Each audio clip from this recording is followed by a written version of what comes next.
છો મિત્રો? આપણે અભ્યાસ કરી રહ્યા છે ભારતના શિક્ષણની સફર, જેમાં અંતિમ વિડિયો આપણે કોઠારી કમિશનનો જોયો. શ્રી દૌલતસિંહ કોઠારી એ કમિશન ભારતના શિક્ષણમાં આમૂલચૂલ પરિવર્તન લાવવા માટે મહત્વનું છે. એ કમિશનમાં ટોટલ 17 સભ્યો હતા. મિત્રો, એ કમિશને કહ્યું કે ભારતનું ભવિષ્ય તેના વર્ગખંડમાં ઘડાઈ રહ્યું છે, અને જે કોઠારી કમિશને જે ભલામણ કરી એ ભલામણનો બેઝ એ હવે પછી ભારતને એક સમગ્ર દેશમાં સમાન એજ્યુકેશનની સિસ્ટમ લાગુ કરવા માટે એક પ્રેરણા આપી. 10+2+3 એક સિસ્ટમ આપી છે, અને પછી એક સમજાયું કે એક સમાન શિક્ષણ વ્યવસ્થા હોવી જોઈએ, અને એ પાયો જ ભવિષ્યમાં નેશનલ એજ્યુકેશન પોલિસી એટલે કે રાષ્ટ્રીય શિક્ષણ નીતિ એ બનશે.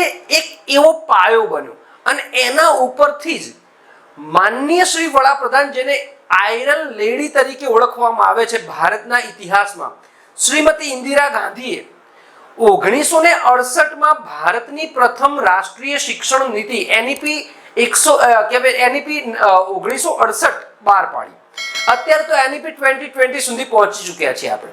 મિત્રો, પ્રથમ વખત એવું કહ્યું કે રાષ્ટ્રીય એટલે કે કુલ GDP ના 6% એ શિક્ષણ પાછળ ખર્ચો થવો જોઈએ. એ NEP 1968 કહ્યું. ભારતની પ્રથમ રાષ્ટ્રીય શિક્ષણ નીતિ 1968માં જાહેર થઈ. 24 જુલાઈ 1968માં બની કે પ્રસ્તુત થઈ, જેના માનનીય કે જે કોના વડાપ્રધાન નીચે તો માનનીય શ્રીમતી ઇન્દિરા ગાંધી.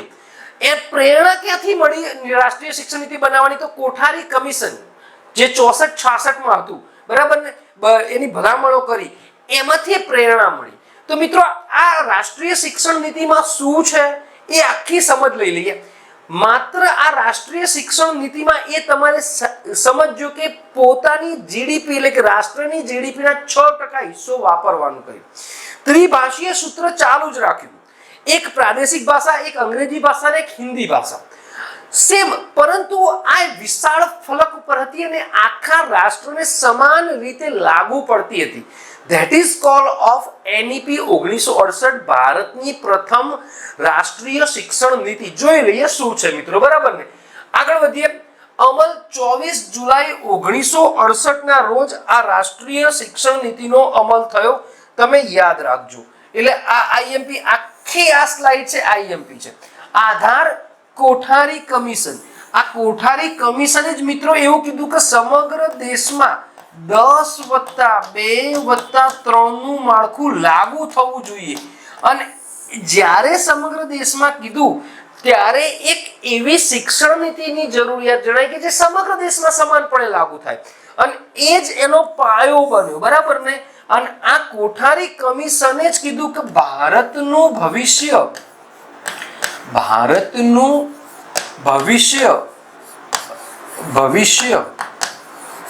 તેના વર્ગખંડોમાં ઘડાઈ રહ્યું છે. તેના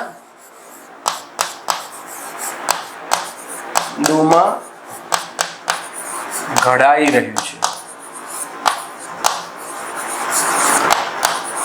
મુખ્ય ઉદ્દેશ સમાન અને ગુણવત્તાયુક્ત શિક્ષણ. અહીં જ્યારે NEP શબ્દ છે, નેશનલ એજ્યુકેશન પોલિસી, તો એ સમાન હશે, દરેક રાજ્ય ભારત દેશમાં લાગુ થશે, બરાબર? હા, જે તે સમયે મિત્રો જમ્મુ કાશ્મીરમાં નહોતી થઈ શકી, કારણ કે જમ્મુ કાશ્મીરમાં કહેવાય કે 2019 પછીની જે બધી નીતિઓ છે એ લાગુ થવાની ચાલુ થઈ, કારણ કે 35A અને 370 હટી ગઈ. પછી વડાપ્રધાન શ્રીમતી ઇન્દિરા ગાંધી, આ IMP છે. અત્યારે હાલ તમે ભણો છો એટલે તમને કે આવો સામાન્ય પ્રશ્ન પણ પૂછાયેલો છે. પ્રથમ NEP વખતે વડાપ્રધાન કોણ હતું? NEP તો 1968માં અમલ થઈ હતી ને ઇન્દિરા ગાંધી હતા. ઇન્દિરા, જેને આયરન લેડી તરીકે ઓળખવામાં આવે છે, બરાબર ને, ભારતીય ઇતિહાસમાં. જોઈ લઈએ આગળ મિત્રો, બરાબર? શિક્ષણ એ રાષ્ટ્રીય વિકાસનું સૌથી શક્તિશાળી સાધન છે, આવું કોઠારી કમિશને કહ્યું. ભારતનું ભવિષ્ય તેના વર્ગખંડમાં જ ઘડાઈ રહ્યું છે એ પણ કહ્યું. તો આ યાદ રાખજો, કોઠારી કમિશનનો મૂળ મંત્ર હતો. હવે આ આખી NEP કહેવાય કે 5 પિલર ઉપર હતી. કઈ? તો સર્વ માટે શિક્ષણનો વ્યાપ બધા માટે હશે. રાષ્ટ્રીય એકતા, કારણ કે એનઈપી નેશનલ એજ્યુકેશન પોલિસી રાષ્ટ્રીય એકતા સ્થપાશે આના કારણે. બરાબર. ગુણવત્તાયુક્ત શિક્ષણ, દરેક રાજ્યમાં જે કેન્દ્ર સરકારે ગુણવત્તા નક્કી કરી એ પ્રમાણે જ શિક્ષણ અપાશે. સામાજિક સમાનતા, દરેક રાજ્યની સામાજિક સમાનતા એ રહેશે. એમાં જે નિયમ હશે દરેક સમાજના લોકોને એમને કેવી સમકક્ષ આવી શકે, એમને પણ સમાનતા મળી શકે. આ રાષ્ટ્રીય શિક્ષણ નીતિનો એમ હતો. અને રાષ્ટ્રીય વિકાસ, મિત્રો જ્યારે કોઈ દેશ શિક્ષણ પાછળ વિચારણા કરે છે ત્યારે એ દેશ પોતાના ભવિષ્યના વિકાસની એક ચર્ચા કરી રહ્યો હોય છે. મિત્રો જ્યારે તમે શિક્ષણ પાછળ રૂપિયા ખર્ચો છો ને, તો એ તમે બચત કરી રહ્યા છો, જે તમને વ્યાજ સાથે પરત મળશે એવું કહેવાય છે. તો મિત્રો આખી આ 5 પિલર ઉપર ભારતની એ વખતની પ્રથમ એનઈપી નેશનલ એજ્યુકેશન પોલિસી ઘડાઈ હતી. અને એ તમે જો એ 5 પિલર એટલા મજબૂત હતા કે જે પછી નેશનલ એજ્યુકેશન પોલિસીની 1 બાય 1 એમાં સુધારા કરવા માટે પ્રેરણા આપતા ગયા. જોઈ લઈએ આગળ. ત્રિભાષી સૂત્ર આઈએમપી. જો જ્યારે હું પૂછું છું કે ગયા લાસ્ટ યર્સના પેપરોમાં કયા મહત્વના પ્રશ્નો પૂછાયા, તે આઈએમપી થઈ જાય. પર માતૃભાષા અને પ્રાદેશિક ભાષા પાયાનું શિક્ષણ. એક શિક્ષણ રાષ્ટ્રભાષાનું છે હિન્દી, અને એક શિક્ષણ છે અંગ્રેજી આંતરરાષ્ટ્રીય ભાષા. 3 લેંગ્વેજ સૂત્ર અપનાવ્યું હતું. આગળ વધીએ છીએ. પ્રાથમિક શિક્ષણ માતૃભાષામાં બાળકના સર્વાંગી વિકાસ માટે અત્યંત જરૂરી. મિત્રો જેમાં હું પણ આવી ગયો, ભલે આપણી ઘેલસા આપણા બાળકને અંગ્રેજી માધ્યમમાં મૂકવાની હોય, પરંતુ ક્યારે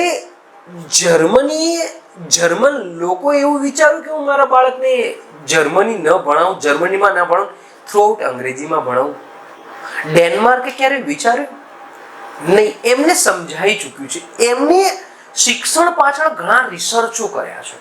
અને એટલે તમે જુઓ, એ ભલે નાના દેશો છે, પણ એ પોતાની સંસ્કૃતિ જાળવી શક્યા છે બીકોઝ ઓફ એમને પોતાની ભાષામાં જ પોતાના દેશના બાળકોને શિક્ષણ આપ્યું.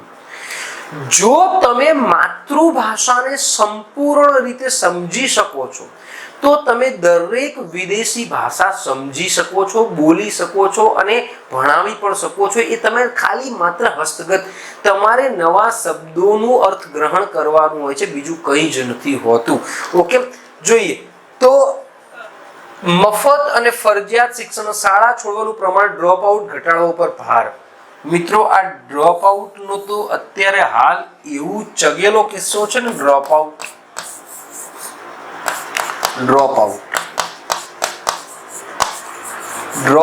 એને કહેવાય કે અધ વચ્ચેથી શાળા છોડી દેવું.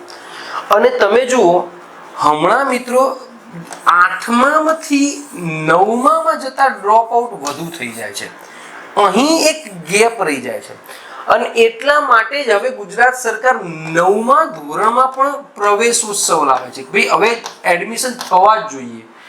કોઈ શાળા બાળક ડ્રોપ આઉટ થાય તો એના ઘરે કહેવાય શિક્ષક જાય છે અને એને ભણવાની સૂચના આપે છે. હમણાં તમે જો રાજ્ય કક્ષાના શિક્ષણ મંત્રી રેવાબા જાડેજા એક દીકરીના ઘરે ગયા અને પછી એમને સમજાવ્યું, એ દીકરીને સમજાવ્યું તું ભણ તારા માટે છે, અને પછી દીકરી ભણવા માટે તૈયાર થઈ. તો આ ડ્રોપ આઉટ ઘટાડવાનો એક એમ હતો. અને મિત્રો હમણાં જ દુઃખની વાત તો ત્યાં છે કે છત્તીસગઢ જેવું રાજ્ય ગુજરાત કરતા ડ્રોપ આઉટ ઓછો છે એમાં, અને ગુજરાત તો વિકસિત કહેવાય છે છતાં ડ્રોપ આઉટ. એટલે આ ન ચાલે. ઓકે, તર્ક અને વિજ્ઞાન અને ગણિતનું શિક્ષણ દરેક માટે ફરજિયાત. અહીંથી જ વિકાસ થશે. કેમ? તર્ક, લોજિક લગાવો અને મેથેમેટિક્સ ફરજિયાત કરો. વર્ક એક્સપિરિયન્સ, કાર્યાનુભવ. તમે ભણો છો પણ એનો અનુભવ કરો તો જ આગળ વધારશે. શિક્ષણને માત્ર પુસ્તકો પૂરતું સીમિત ન રાખતા તેને રોજગાર અને વાસ્તવિક જીવન સાથે જોડવું પડે. હવે બાળકને ઘડિયા આવડી જાય છે, બાળકને સરવાળા આવડી જાય, પણ એ બાળક જો પોતાના પિતાની દુકાને બેસે ને જો સરવાળા ન કરી શકે તો એ શિક્ષણ કઈ કામનું નથી. એ માત્ર ને માત્ર સમય ગયો, ગોખ્યું છે, ભણ્યું છે, એનું લર્નિંગ આઉટકમ 0 છે. તો અહીં એવું કહે છે કે જે પણ ભણે એનું લર્નિંગ આઉટકમ મળવું જોઈએ. આગળ વધીએ મિત્રો. શિક્ષક શિક્ષણનો આત્મા, આ બિલકુલ સત્ય છે. પ્રથમ NEP માં જ સમજાઈ ગયું હતું કે ભાઈ શિક્ષકનો કોઈ પર્યાય નથી, એનો વિકલ્પ છે જ નહીં. દુનિયાની ગમે એટલી AI ટેકનોલોજી આવી જાય પણ શિક્ષકનું સ્થાન નહીં લઈ શકે. સન્માન અને તાલીમ, કોઈ પણ જોબમાં, કોઈ પણ નોકરીમાં એ નોકરી સન્માનનીય હોય તો એ નોકરી, એ વ્યક્તિની વેલ્યુ વધી જાય. વેલ્યુ તો જો તમે શિક્ષકને સન્માન આપશો તો એની વેલ્યુ વધશે, શિક્ષકને પ્રેરણા મળશે સારું ભણાવવાની. શિક્ષકોની તાલીમમાં સુધારો કરો, સામાજિક દરજ્જોને સેવા કહેવાય કે સેવા શરતોમાં વધારો, કે એનો સામાજિક દરજ્જો ઊંચો જ હોય. હું હજી વારંવાર ગયા વિડીયોમાં કીધું છે કે જ્યારે કહેવાય કે 95-96 એટલે કે 95 થી લઈને 2002 સુધી હું જ્યારે જોયું ગામમાં, તો ગામમાં કોઈ નાનો સરખો પ્રસંગ હોય ને તો એ ગામની શાળાના શિક્ષકોને આમંત્રણ મળતું અને ગામની શાળાના શિક્ષકોને સૌથી શ્રેષ્ઠ કામગીરી આપતા કે ભાઈ તું જમણવાર સાચવી લેજે, અને શિક્ષક સાચવી પણ લેતો. બરાબર ને? ઓકે. નૈતિક શિક્ષણ, રાષ્ટ્રીય મૂલ્યો, શિસ્ત, જવાબદારી અને ચારિત્ર્યનું નિર્માણ. મિત્રો તમારા દેશમાં જ્યાં સુધી નૈતિક શિક્ષણ નહીં આવે ને ત્યાં સુધી નકામું છે. મારે કચરો નથી ફેંકવાનો, મારે મારો દેશ ગંદો નથી કરવાનો, મારે કોઈ પણ જગ્યાએ લાઈનમાં ઊભું રહેવાનું છે, બધા જ નિયમો પાળવાના છે. એ શિક્ષણ જો આવી ગયું ને પછી કોઈ જ તમારી સિસ્ટમ આપોઆપ વર્કઆઉટ કરે છે. મિત્રો તમે જુઓ જાપાનની ટ્રેન, ભલે ઉતાવળ તો લાઈનમાં જ ચડવાનું છે. તો એ નૈતિક શિક્ષણથી જ એ દેશ આગળ વધી શકે. અને એ NEP 1968 એટલે ભારતની પ્રથમ રાષ્ટ્રીય શિક્ષણ નીતિમાં એ મુદ્દો હતો મિત્રો. લોજિક તો દરેક હોય છે પણ એને એપ્લાય કરવાનું હોય છે મિત્રો. આગળ વધીએ. જો શિક્ષણ પાછળ ઐતિહાસિક રોકાણ IMP, આ ગોખી જ મારજો, વારંવાર પૂછાતો પ્રશ્ન. રાષ્ટ્રીય આવક એટલે GDP ના 6% ખર્ચ કરવાનો એવું NEP 1968 કીધું. IMP સમાન શાળા વ્યવસ્થા, કોમન સ્કૂલ સિસ્ટમ, દરેક બાળકને ગુણવત્તાયુક્ત શિક્ષણ આપી આર્થિક અસમાનતા ઘટાડવા માટે. મિત્રો જો હવે તમારે શાળા બનાવવી હોય ને તો નિયમો લાગુ છે. ભાઈ શાળામાં આટલા બાય આટલાનું મેદાન હોવું જ જોઈએ, મેદાન વગર શાળાની મંજૂરી નહીં મળે. આવા ઘણા બધા નિયમે ગુણવત્તાયુક્ત શાળા હોવી જોઈએ. અને એ કોમન સ્કૂલ સિસ્ટમ પ્રથમ NEP માં જ કીધું હતું. ખાલી આ 6% યાદ રાખજો, IMP છે. આગળ વધીએ. માધ્યમિક શિક્ષણ શું હતું? વિજ્ઞાન અને વ્યવસાય લક્ષી શિક્ષણનો વિકાસ કરો કે બરાબર. ઉચ્ચ શિક્ષણ ગુણવત્તા સુધારવી અને સંશોધન, રિસર્ચને પ્રોત્સાહન આપો. રિસર્ચ વગર કશું નહીં થાય. કૃષિ શિક્ષણ, ભારત કૃષિ પ્રધાન દેશ છે તો કૃષિનું શિક્ષણ આપો. ટેકનિકલ શિક્ષણ, ઇજનેરી અને ટેકનિકલ શિક્ષણનો વિસ્તાર કરો. અને વયસ્ક શિક્ષણ, નિરક્ષરતા દૂર કરો. અત્યારે હાર નિરક્ષરતા દૂર કરવા માટે NEP 2020, આ IMP NEP 2020 માં એક કાર્યક્રમ છે ઉલ્લાસ નામનો, એ નિરક્ષરતા દૂર કરવા માટેનો છે. 2022 થી લઈ અને 2027 સુધી 5 કરોડ લોકોને સાક્ષર કરવાના છે. દર વર્ષે 1 કરોડ ને. અને ઉત્તરાખંડ ભારતનું IMP ભારતનું 6થું સાક્ષર રાજ્ય બન્યું.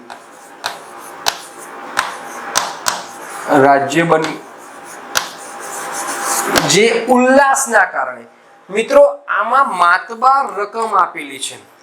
1037.90 કરોડ નું બજેટ છે સાક્ષર માટે, ઉલ્લાસ માટે. ઓકે, બીજું જોઈ લઈએ મિત્રો કે આના પોઝિટિવ સફળ શું પોઈન્ટ હતો? તો શિક્ષણનું રાષ્ટ્રીયકરણ અને સમાન તકનો વિચાર મજબૂત બન્યો. કહેવાય કે સફળ કેમ રહ્યું? વિજ્ઞાન અને ગણિતના શિક્ષણનો દેશવ્યાપી વિસ્તાર થયો, જેની જરૂરિયાત છે. ત્રિભાષા સૂત્ર દ્વારા રાષ્ટ્રીય ભાષા નીતિ સ્પષ્ટ થઈ. કઈ ત્રિભાષા? તો પ્રાથમિક શિક્ષણ એ માતૃભાષા, એટલે એક પછી બીજી રાષ્ટ્રભાષા હિન્દી, અને ત્રીજી આંતરરાષ્ટ્રીય ભાષા અંગ્રેજી. આ ત્રિભાષી સૂત્ર હતું, બરાબર. શિક્ષક તાલીમમાં સુધારની ઐતિહાસિક શરૂઆત થઈ. શિક્ષક હંમેશા અપડેટ રહેવો જોઈએ. મિત્રો, અમુક તત્વચિંતકોએ તો કહ્યું કે ભલે શિક્ષકે વારંવાર પાઠ ચલાવ્યો હોય, કારણ કે એના કાર્યકાળમાં તો કેટલી વાર પાઠ ચલાવ્યો, છતાંય જો કાલે પાઠ ચલાવવાનો હોય તો આજની રાતે એ પાઠ ફરીથી વાંચવો ફરજિયાત છે. ભલે તમે વારંવાર એ પાઠ ચલાવ્યો હોય, છતાંય શિક્ષકને અપડેટ રહેવું જોઈએ. એને વિચાર કરવો જોઈએ કે આ પાઠને હું કઈ રીતે સરળીકૃત કરી દઉં. એ અપડેટ રહેલો જ હોવો જોઈએ. પણ મિત્રો, થોડા નેગેટિવ પોઈન્ટ પણ હતા, એ પણ જોઈ લે. કારણ કે ભારતની પ્રથમ રાષ્ટ્રીય શિક્ષણ નીતિ હતી, કદાચ રહી ગયા હોય. ભંડોળનો અભાવ. આ 6% કીધું પણ પૂરું ક્યારેય ન થયું,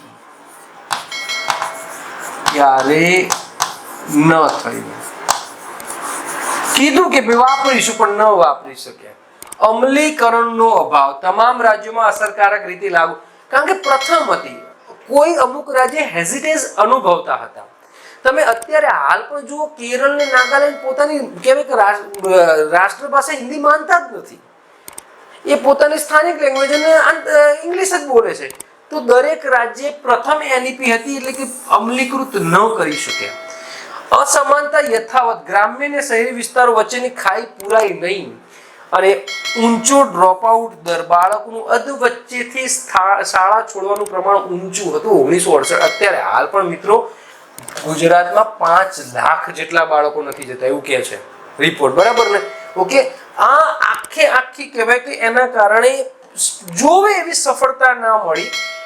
ભારતની પ્રથમ રાષ્ટ્રીય શિક્ષણ નીતિને 1968ની નીતિનો ભવ્ય વારસો. ભલે અમલીકરણમાં મર્યાદાઓ રહી, પરંતુ આ નીતિએ આધુનિક ભારતીય શિક્ષણનો મજબૂત પાયો નાખ્યો. તેણે સમાનતા, વૈજ્ઞાનિક અભિગમ અને રાષ્ટ્રીય એકતાને જે બીજ વાવે તે આજે વિશાળ વટવૃક્ષ બની ચૂક્યા છે. સમજી ગયા મારી? અંગ્રેજોએ પોતાના કાર્યના કહેવાય કે કારકુનો માટે અંગ્રેજી શિક્ષણ આપ્યું હતું, પણ એ શિક્ષણ થકી પશ્ચિમી વિચારધારા આવી, તો જે બીજ વાવ્યું હતું ને આજે વટવૃક્ષ બની ગયું છે. અને આ હતી ભારતની પ્રથમ એનઈપી 1968. 24 જુલાઈ 1968 એનો અમલ થયો હતો. વડાપ્રધાન શ્રીમતી ઇન્દિરાબેન ગાંધી હતા. એનો પાયો હતો કોઠારી કમિશનની ભલામણ. અને એ નીતિમાં મહત્વનો મુદ્દો એ હતો કે ભારતની દેશની જીડીપીના 6%નો હિસ્સો એ શિક્ષણ પાછળ ખર્ચ કરો. હા, એ નહોતા કરી શકે, પણ એનો એમ 6%નો હતો. તો મિત્રો, અહીં ભારતની પ્રથમ રાષ્ટ્રીય શિક્ષણ નીતિ 1968 પૂરી થાય છે. મિત્રો, મારી YouTube ચેનલ છે જ્ઞાન મંથન ગુજરાત. લાઈક કરો, સબસ્ક્રાઇબ કરો અને શેર કરો. અને એક એપ્લિકેશન પણ છે, અત્યારે હાલ એનું નામ છે જ્ઞાન મંથન. ટૂંક સમયમાં પાછા ગુજરાત એડ થઈ જશે. પણ તમને આવો લોગો આવે, વિડીયોની ડિસ્ક્રિપ્શનમાં પણ એ લિંક હશે, ડાઉનલોડ કરી લેજો, કામ આવશે. મળીએ છે, બાય.